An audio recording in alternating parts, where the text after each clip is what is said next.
বিসমিল্লাহির রহমানির রহিম। আসসালামু আলাইকুম। কেমন আছেন সুপ্রিয় ভিউয়ার্স? আশা করছি যে যেখানে আছেন ভালো আছেন, সুস্থ আছেন। আর আমি আলহামদুলিল্লাহ ভালো আছি। তো আজকে আমি একটা কুকিং ভিডিও নিয়ে চলে আসলাম। অবশ্যই আপনার কাছে ভালো লাগবে। তো আজকে একটা টক রান্না করব বোয়াল মাছের মাথা দিয়ে। আর সলমন ফিশের মাথা আমি নীলাকারি রান্না করব। এখানে দুইটা সলমন ফিশের মাথা আছে। আর যারা যেখান থেকে বসে আমার ভিডিওটা দেখবা, প্লিজ লাইক সাবস্ক্রাইব কমেন্ট করে আমার পাশে থাকবা। আর যারা লাইক সাবস্ক্রাইব কমেন্ট করে আমার পাশে আছেন, আপনারা সবাই অসংখ্য ধন্যবাদ আর অনেক অনেক দোয়া রইল আপনাদের প্রতি। তো ঠিক আছে ভিউয়ার্স, আমি রান্নাটা বসাইয়া দেই।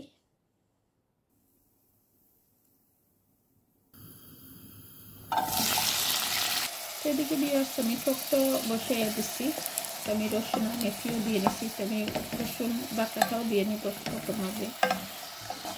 আর কেন আমি পেঁয়াজ কুচি করে দিচ্ছি আর রসুন। এদিকে আমি মাছটা বেলায় ক্লিন করে ধুয়ে নিই। এইটা কল্লাটা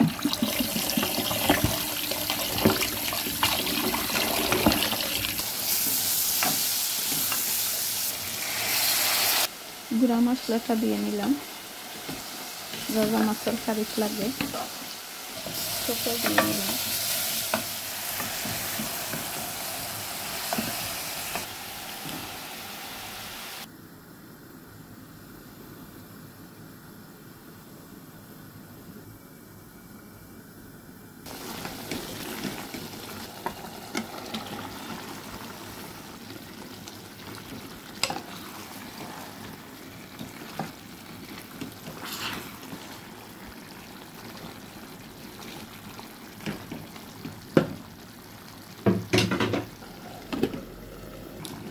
তখন মাঝে আমি বড়ইটা দিয়ে দিলাম,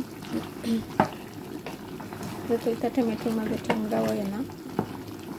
এদিকে আমি মাছের কল্লার মাঝে আমি সাতকরা দিয়ে নিচ্ছি অফ ক্যামেরা। আমি টকর মাঝে মাছটা দিয়ে নিলাম, যত বোয়াল মাছের মাথা।